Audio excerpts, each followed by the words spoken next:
Assalamualaikum warahmatullahi wabarakatuh. Anda rindu mendengarkan kajian-kajian dari ustadz-ustadz kita dari Aceh? Kunjungi channel YouTube Maulizul Akbar NAD. Subscribe, like, share, komen.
Setelah tsunami, karena rata-rata negara donor datang dari negara-negara Eropa, mereka membuat bangunan berbentuk mirip-mirip dengan gaya bangunan Eropa, dan ternyata itu juga mirip dengan bentuk rumah ibadah mereka.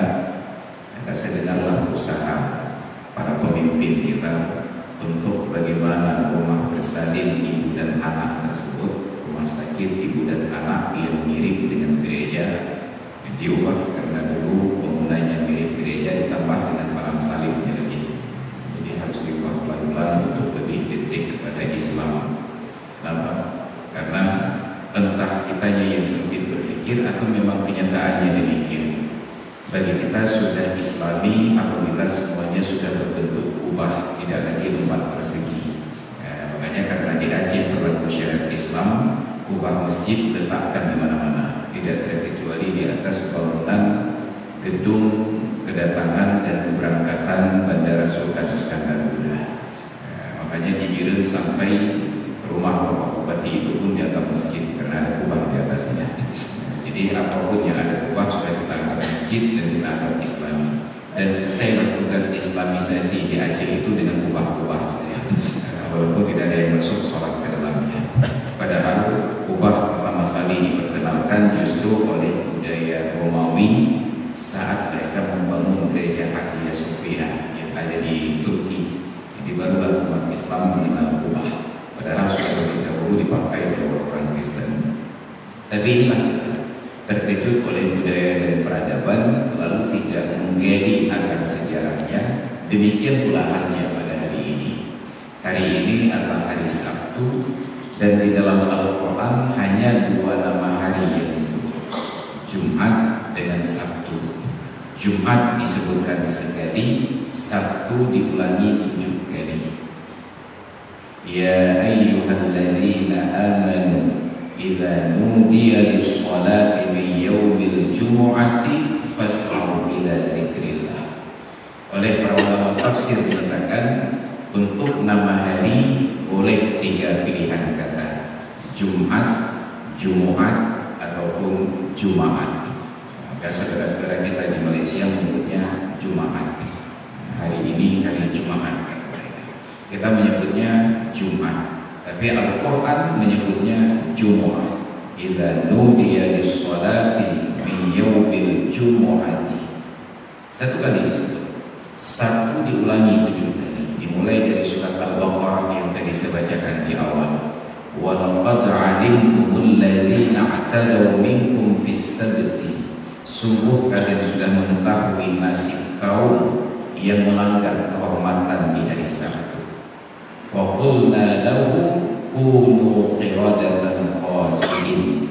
Maka kami laknat mereka dengan ucapan kami, jadilah kalian kera-kera yang hina. Ini Bani Israel dilaknat oleh Allah untuk menjadi kera. Di dalam ayat yang lain ditambah faj'alna minhumul qiradata wal khanazir. Kami jadikan sebahagian dari mereka itu kera dan sebahagian dari mereka itu babi. Makanya hanya 2 spesies makhluk ini yang mirip-mirip manusia. Kera mirip pada tingkah laku, babi mirip pada fisiknya. Makanya manusia ketika marah kepada saudaranya dia akan manggil lagi bui, enggak pernah disebut lagi ate, bagaimana?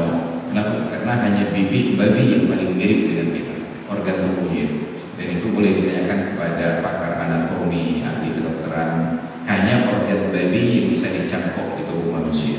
Maka yang katup jantung pakai katup babi, kulit rusak dicangkok kulit babi, tidak boleh kulit lembu, sangat mirip. Kemudian yang kedua kera, makanya kera itu mulai meniru-niru manusia. Ketika manusia sudah mulai buka jalan di hutan dan sawah, maka kera-kera itu mulai meniru tingkah laku kita, minta-minta sedekah. Padahal dulu mereka bekerja keras, tapi karena tahu bahwa manusia sepupu dekat diminta sedekah, mereka pun mulai minta sedekah. Saya khawatir sekitar 5-10 tahun lagi mereka tidak minta sedekah secara manual. Mereka mulai membawa proposal kantor-kantor masyarakat. Hanya ceritanya yang berdoa ya, gara-gara ini makanya. Dan kalau sudah sepupu dekat kita ini yang datang ke kantor-kantor, kepala dinasnya kan itu udah juga. Dengan mereka kita tidak bisa negosiasi. Ini jadi masalah. Hadirin dan hadirat sekalian yang dirahmati Allah, Allah sebutkan nama hari tersebut, dan yang menarik adalah untuk umat Islam atas kasih sayang Allah tidak disuruh bagi kita memilih kapan beribadah. Ketika Allah ingin kita berpuasa, langsung ditentukan bulan Ramadan. Ya ayyuhalladzina amanu kutiba alaikumus shiyam. Saat kita bertanya kapan siyamnya, berselang 1 ayat dijelaskan. Syahrul Ramadan alladzi unzila fihi al-Qur'an, yaitu di bulan Ramadan, bulan di mana Allah turunkan Al-Qur'an. Ketika Allah inginkan kita beribadah 1 hari dalam sepekan, Allah suruh, Allah tentukan bagi kita harinya. Ya ayyuhalladzina amanu idza nudiya lis-sholati min yaumil jumu'ah fas'au ila dzikrillahi wa dzarul bay'ah. Tapi untuk umat sebelum kita, mereka diberikan ruang untuk berijtihad. Makanya Bani Israel ketika disuruh pilih oleh Allah 1 bulan beribadah untuk puasa, mereka tidak mendapatkan hidayah untuk melakukannya di bulan Ramadan. Mereka kisah orang Yahudi sampai kemudian menyingkat sesingkat-singkatnya, tersisalah 1 hari pada hari Asyura. Orang Nasrani menggeser di bulan yang lain, kemudian karena sadar bahwa itu pelanggaran, mereka bayar kifarat bukan hanya 30 hari menjadi 40 hari, dan itu dilakukan sebelum hari raya Paskah. Umat Islam langsung ditentukan oleh Allah pada bulan Ramadan. Fahadallahu alladhina amanu lima ikhtalafu fihi minal haqqi bi'izni. Maka Allah berikan hidayah kepada orang-orang yang beriman pada persoalan yang umat sebelumnya berbeda pendapat tentang perkara tersebut. Allah berikan hidayah, kasih sayang Allah kepada kita. Sayangnya kita tidak menikmati hidayah tersebut dan tertipu oleh aktivitas orang-orang kafir di dalam negeri. Di zaman Nabi Allah turunkan ayat wala yaghurrannaka taqallubul ladzina kafaru fil bilad. Janganlah kalian tertipu oleh aktivitas orang-orang kafir di dalam negeri. Perekonomian mereka maju, anak-anak mereka hebat besar, kemudian otak-otak mereka itu cerdas, kita baca, ataupun kita membacanya tetapi kita tidak paham, wallahu a'lam, akhirnya kita tertipu oleh taqallubul ladzina kafaru fil bilad. Apa yang sehingga menjadi indikasi negeri kita ini, Aceh ini seluruhnya dijadikan oleh Allah dengan kenikmatan hidup yang dicemburui oleh bangsa seluruh dunia. Kenapa? Karena tidak ada tempat bersantai yang paling nikmat di dunia ini kecuali di Aceh. Paling santai hidup kita, dan semuanya terjangkau. Ada negeri yang marah seperti di Afrika, tetapi mereka lapar. Negeri kita suhunya normal, iklimnya tropis, kemudian sumber pangannya luar biasa melimpah, dan itu tidak perlu penelitian terlalu panjang, cukup lihat budaya kendurinya saja. Mana PP kenduri itu menunjukkan betapa sumber daya pangannya itu tersedia melimpah. Maka kalau ada di Aceh orang yang gizi buruk, jadi bukan salah pemerintah lagi. Ini cibu berwah yang kerja kenduri. Anda kerja kenduri itu ada juga. Kabar doa lah, dapat yang menyebutkan. Semua tersedia. Dan kita bisa menghadiri beberapa kegiatan dalam satu hari. Ketika hari Ahad yang lalu, Sabtu dan Ahad saya ke Jakarta untuk kegiatan di sana, saya bingung. Hanya untuk satu tempat datang saja sudah habis waktu setengah hari. Tapi kemarin hari Jumat, mulai dari ceramah subuh di Masjid PHB Lampir, kemudian ada kegiatan peringatan Maulid di kantor BPKP di Ulekaring di Lampir, kemudian dilanjutkan sholat Jumat di Masjid Darussalam, dilanjutkan pengajian dengan guru-guru di Darussalam. Banyak kegiatan dalam satu hari. Kenapa? Semuanya terjangkau, nyandu mengalir. Maka kalau kita ingin mensyukuri sebagai orang Aceh, tanyakan orang-orang yang dari negara sibuk datang kemari ke Aceh. Katanya enak sekali di Aceh. Maka kata kawan-kawan pelaku wisata yang banyak membawa wisatawan dari Malaysia ke Aceh, apa kata mereka? Kalau Anda sakit, datanglah ke Malaysia. Tapi bila Anda stres, berkunjunglah ke Aceh. Makanya orang Aceh tidak akan ke Malaysia kecuali apabila sudah sakit. Maka supaya sampai ke Malaysia, orang Aceh menyakit-nyakitkan diri sendiri. Dia makanlah makanan yang bisa mendatangkan penyakit. Jadi itu cuma alasan saja untuk bisa berkunjung ke Malaysia. Tapi orang Malaysia datang ke Aceh, mereka merasakan sangat santai, tidak ada persaingan hidup yang ketat. Kita bisa nongkrong di warung kopi dari pagi sampai petang dan tidak ada yang memandang sinis. Kenapa? Karena orang Aceh tidak menjadikan warung kopi itu hanya identitas dan simbol untuk bermalas-malasan. Karena deal-deal politik ada di warung kopi. Karena penandatanganan kontrak kerjasama pekerjaan semua ada di warung kopi. Maka saat duduk di warung kopi kita tidak perlu merasa malu. Hanya cibuk lah, waktu dia butuh yang gue. Ini hal yang tidak kita dapatkan di tempat lain. Maka sungguh sangat salah bila kemudian orientasi tentang kemajuan tersebut kita berharap menjadi kota yang sibuk dan macet. Kita baru membayangkan bahwa Banda Aceh ataupun Aceh ini sebagai kota yang maju apabila sudah macet, apabila warganya sudah mulai lari-lari ke tempat kerja. Bukan, kita sungguh sudah menghilangkan makna hakiki dari kebahagiaan ketika kita bisa bertemu dengan lebih banyak orang dan bisa berinteraksi dengan lebih banyak waktu. Kita berpikir bahwa kota yang maju itu seperti Jakarta, banyak mallnya, banyak mall. Bayangkan, orang Jakarta mall Kalibata itu ditinggalkan. Padahal Suzuya Mall itu hanya dapurnya mall Kalibata. Ini dia Suzuya Mall bukan dalam rupiah. Ini mau dicoba rumah dulu. Bahagia sekali kita. Ini kebahagiaan yang tidak terukur pada orang lain. Bukti bahagianya, begitu datang kamu berkunjung dari kota-kota yang lain, dari Jakarta, dari Malaysia, dari Singapura, kalau datang ke rumah kita, orang Banda Aceh dengan bangga mengajak mereka datang ke Suzuya Mall. Ini yang paling hebat dari Allah. Itu bangga aja kan. Kita lupa yang dicari oleh orang-orang luar di negeri kita adalah sesuatu yang alami. Mereka ingin melihat pantai yang alami di Ulelu, di Longga, di ujung Banten. Mereka ingin melihat alam yang alami. Mereka datang ke gunung. Mereka ingin melihat kampung yang alami. Tapi ternyata kita tidak mengalaminya lagi. Kita tidak menikmati suasana tersebut. Maka kita sulap semua daerah pemukiman yang baik tersebut untuk kehidupan dengan taraf yang tinggi. Ulama zaman dahulu ada Sufyan bin Uyainah, Imam Masjidil Haram. Beliau itu dicatat oleh para ahli sejarah sebagai seorang backpacker. Orang yang selalu berpindah-pindah tempat, pakaian beliau selalu di dalam koper.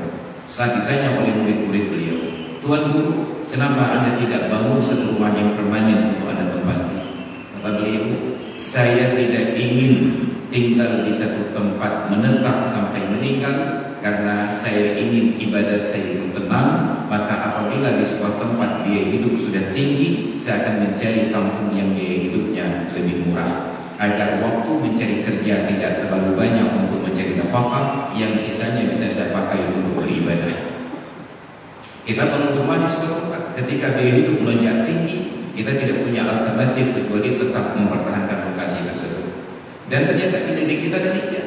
Ketika dulu biaya hidup murah, untuk masak tinggal ambil ranting kayu, selesai. Dilarang oleh pemerintah, enggak boleh masak pakai kayu, masak pakai minyak tanah.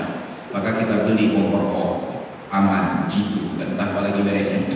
Kita masak pakai minyak murah. Tiba-tiba pemerintah tidak sanggup sediakan minyak, disuruh kita beralih ke kompor gas. Maka kita tinggalkan kompor minyak, berganti ke kompor gas. Oleh merek Rinnai, Platinum, ada merek itu, enggak lagi ada merek Opinion. Ketika semua orang sudah punya gas di rumahnya, kemudian pemerintah katakan yang sudah 900 kilo ampere listriknya jangan lagi pakai gas, harus beralih kepada kompor listrik. Namanya lagi PLN Aceh yang masuk listrik hanya menyebut Jawa. Terus kehidupan kita ini dikejar-kejar berubah dari satu taraf ke taraf yang lain, tidak sempat lagi berpikir tentang ibadah karena dia hidup semakin mahal.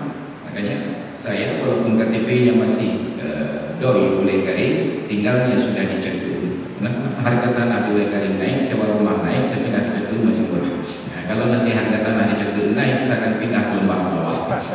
Pada bulan 10 dekat. Ini yang kita lupa. Maka ketika diungkap data bahwa Aceh adalah daerah termiskin nomor 1 di Pulau Sumatera, kita sendiri merasa, oh kita miskin. Kapan kita melihat orang miskin di Aceh yang tidurnya di bawah jembatan? Kapan kita melihat ada orang miskin di Aceh yang mengais-ngais makanan dari tong sampah? Enggak ada. Lalu sebenarnya miskin apa di Aceh ini?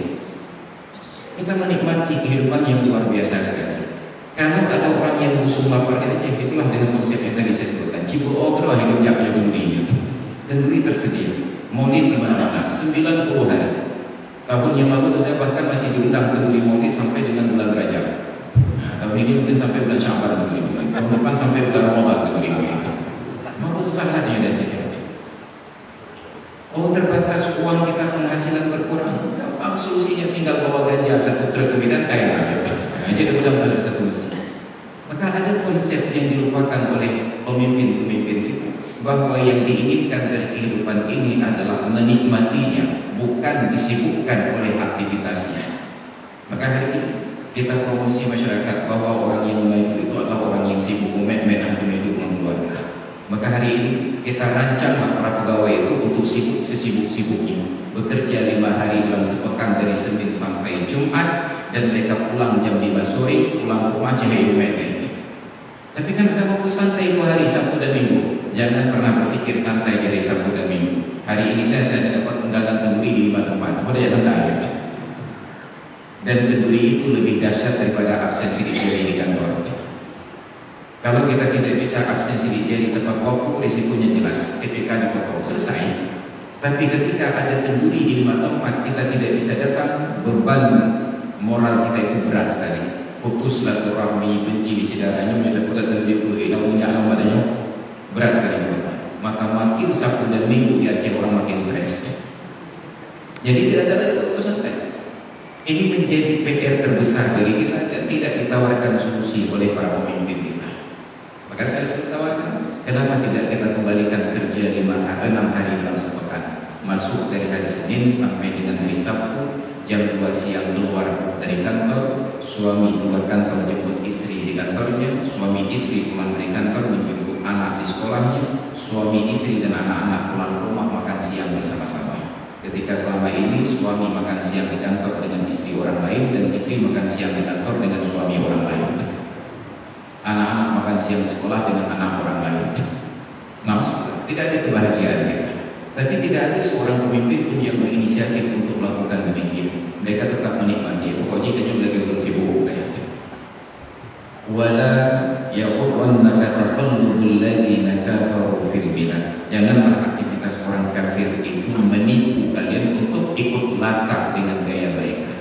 Maka di Malaysia, orang-orang Singapura yang terlalu sibuk, mereka bersantai di Malaysia. Karena Malaysia sudah dianggap santai oleh orang Singapura. Tapi untuk Malaysia, mereka terlalu sibuk, maka datang ke Aceh, karena di Aceh bisa bersantai, kata orang Malaysia. Kita orang Aceh nggak tahu mau bersantai kemana lagi, karena di daerah lain lebih sibuk dari kita. Di Aceh tidak bekerja sepekan, kita masih bisa makan. Tapi di Medan satu hari Anda tidak bekerja, Anda tidak bisa makan. Apalagi di Pulau Jawa. Ini kenikmatan hidup yang lupa untuk kita syukuri. Makanya kata Rasulullah dalam hadis yang sahih, "Man asbaha minkum aminan fi sirbihi wa mu'afiyan fi jasadihi wa 'indahu qutu yawmihi fa ka'annama 'izat lahu dunya."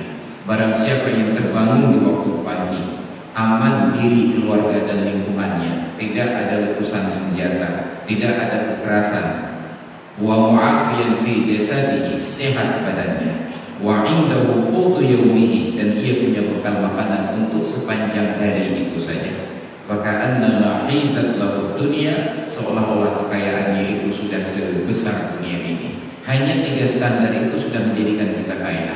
Barulah aktivitas orang kafir menyebabkan kita kacau. Kenapa? Karena kita lihat orang kafir rumahnya besar, kita lihat orang kafir tabungannya besar, kita lihat orang kafir kendaraannya besar. Maka mulailah orang Aceh meninggalkan kendaraan kecil untuk membeli truk dan bus agar semuanya terlihat besar. Karena yang besar-besar bagi kita simbol kesuksesan. Tidak ada lagi yang mempromosikan sukses itu. Coba lihat Bapak Pulan, beliau bahagia sekali dengan istri dan anak-anaknya. Tidak. Saat kita nasihati anak-anak kita tentang sukses, nah belajar yang rajin, sekolah yang tinggi, dan bekerja yang giat. Coba lihat Bapak Pulan, rumahnya sudah besar, mobilnya sudah besar, istrinya sudah besar. Semua kita anggap kebesaran itu adalah kesuksesan. Maka tertanam di dalam jiwa anak kita, di alam bawah sadarnya, bahwa orang yang sukses adalah yang mempunyai materi yang banyak. Maka sekarang tidak ada lagi yang berpikir tentang bagaimana menikmati hidup sebanyak-banyaknya. Kita anggap dosen yang sukses dosen yang kaya, kita anggap pengusaha yang sukses pengusaha yang kaya, bahkan kita anggap ustaz yang sukses adalah ustaz yang kaya. Kalau kekayaannya belum sukses, maka semua orang sekarang berpikir tentang bagaimana menjadi kaya dalam ukuran yang sudah standar. Lebih bukan lagi kaya itu karena banyak persahabatannya, bukan lagi kaya itu karena banyak kesempatan dan peluangnya, bukan lagi kaya itu karena banyak yang bertegur sapa dengannya. Maka hari ini orang telepon kita untuk bersilaturahmi, kita anggap itu sebagai ancaman untuk kemasukan yang berikutnya. Yang menawar telepon Pak Pak jadi monggo. Yang payah minta Pak Google Lecture ini, kira-kira minta duit keju baru minta mau pengen.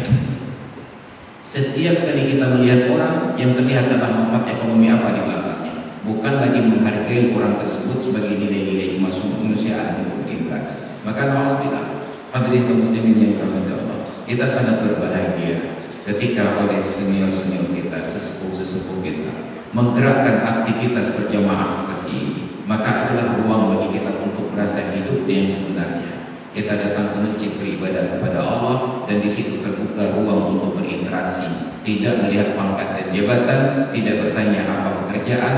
Yang jelas itulah saudara kita seakidah dan seiman, kita bisa duduk sama-sama. Inilah luar biasanya hubungan di dalam Islam, kita diapresiasi sebagai manusia. Maka kita khawatir bila kemudian hal-hal seperti ini tidak kita proteksi dan tidak kita dapatkan kembali, kita akan masuk di dalam ancaman Allah Ta'ala. Hari Jumat yang sepatutnya kita beribadah, tetapi karena sibuk beraktivitas dan bekerja, kita akan dilaknat oleh Allah seperti dilaknatnya orang Yahudi. Orang Yahudi karena memilih hari Sabtu untuk beribadah. Apa arti Sabtu? Semua bahasa Al-Quran menyebutkan Sabtu itu sebagai istirahat. Wa ja'alna naumakum subata. Kami jadikan tidur kalian itu sebagai istirahat. Subata dari akar kata yang sama, sin, ba, dan ta, Sabtu.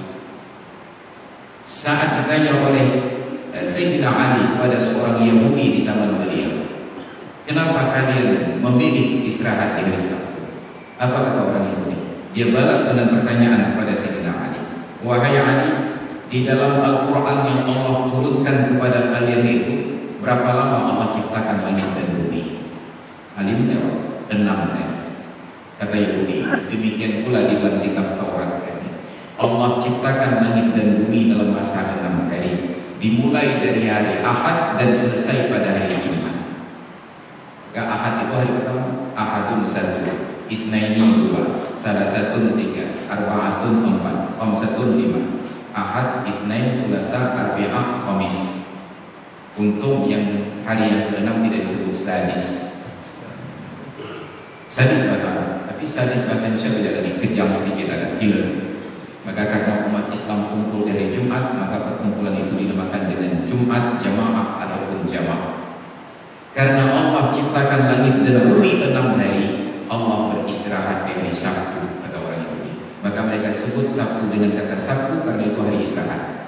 Menurut Yahudi, Allah istirahat di hari Sabtu. Maka kami sembah Allah ketika Allah sedang istirahat. Tapi kita umat Islam, kulla yawmin huwa fi sya'in. Setiap hari Allah Ta'ala dalam keadaannya. Apa keadaan Allah?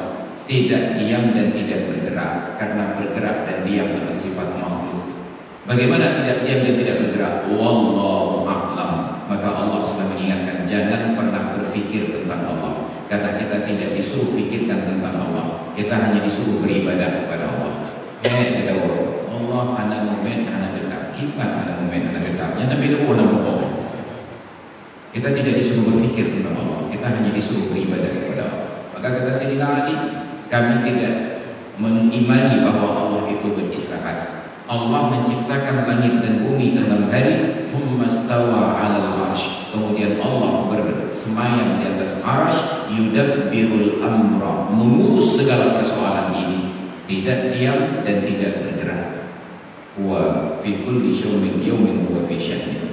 Ini keyakinan kita. Maka orang Yahudi pilih Sabtu karena Allah istirahat. Yang istirahat hanya tabiat dari orang yang lelah bekerja, dan Allah tidak pernah merasa lelah. Maka salah keyakinan mereka. Barulah kita tahu kenapa mereka istirahat di hari Sabtu.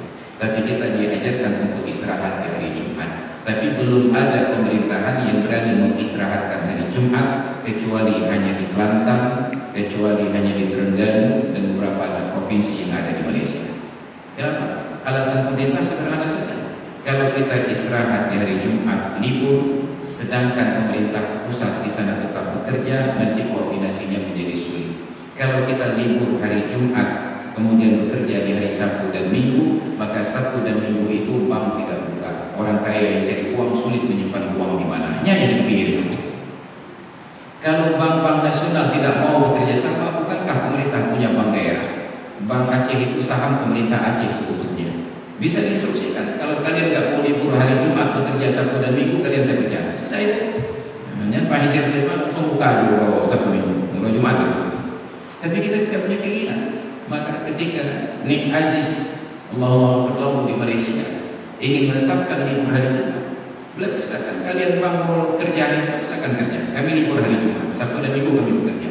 Bank nasional harus bekerja sama untuk tetap libur pada hari Jumat. Kenapa? Karena mereka punya komitmen. Maka kita orang Aceh ini istiqamahnya tidak jalan. Digoyang sedikit, mogok-mogoknya hanya begitu. Sedikit saja digoyang. Tidak sifat, tidak tetap, tidak mempunyai fondasi berpikir dan kerangka yang benar. Maka maksudnya sehingga syariat Islam setelah diizinkan untuk dipraktikkan di Aceh sejak 14 abad silam, sampai hari ini kita tidak tahu bentuk syariat Islam itu seperti apa. Apakah pemerintahannya bersyariat? Wallahu a'lam. Apakah hukumnya bersyariat? Wallahu a'lam. Apakah aktivitas masyarakatnya bersyariat? Wallahu a'lam. Tidak ada hal yang dapat kita tunjukkan bahwa kita bersyariat. Maka sungguh bagi orang yang sering berinteraksi dengan tamu dari luar Aceh akan malu menyatakan bahwa Aceh bersyariat Islam, karena kita tidak tahu tunjuk syariat Islam itu ada di mana. Jalanan kita diisi oleh pasangan Romeo dan Juliet, imuwa jalan, dan tidak ada seorang pejabat pun yang merasa tersinggung. Tempat-tempat hiburan kita di-booking oleh pelaku maksiat, padahal dibangun oleh pemerintah dengan dana masyarakat untuk fasilitas keluarga-keluarga yang ingin bersantai, tapi ternyata dinikmati oleh orang yang baru berencana untuk berkeluarga. Kita malu. Tidak ada tempat untuk kita menikmati kehidupan yang Islami di Aceh, dan ternyata tidak ada seorang pun yang merasa keberatan. Makanya saya suruh provokasi, salat berjamaah di masjid itu fadilahnya 27 derajat. Tapi hari ini harus saya katakan, salat di rumah lebih besar pahala daripada salat di masjid. Kenapa? Orang yang sholat di rumah tidak terpapar pada dosa orang lain. Dia tidak melihat orang yang berpacaran di luar. Dia tidak melihat orang yang bermaksiat di luar. Pahalanya betul. Tapi ketika ingin mencari fadilah 27 di masjid, dari rumah ke masjid dia melihat orang yang berbuat maksiat dan dia tidak mampu melakukan apapun untuk mengubahnya, maka na'udzubillah, makin berat kehidupan kita ke depan ini, dan beban pemerintah pun tanggung jawab di hadapan Allah akan semakin berat pula.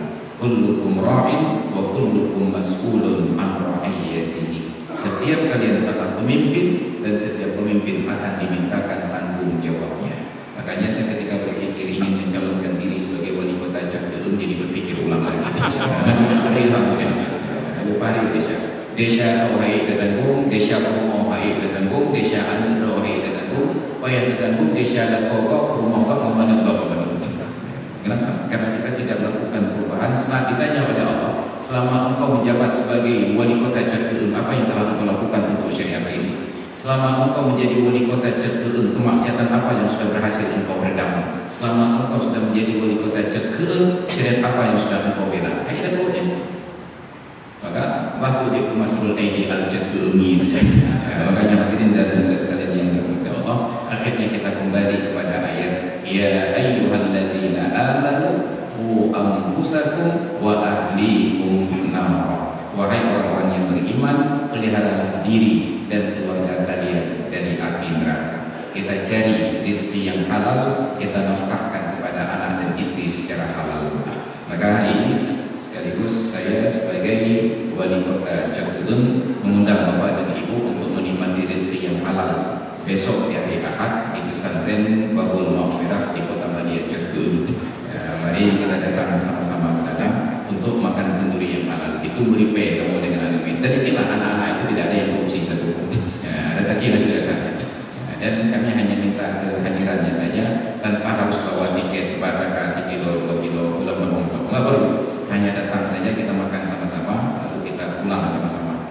Kalau kami tidak perlu pulang lagi, memang sudah di rumah sendiri. Jadi hadirin dan sekalian, Allah itu sekaligus sebagai undangan bagi kita. Terima kasih atas perhatian dan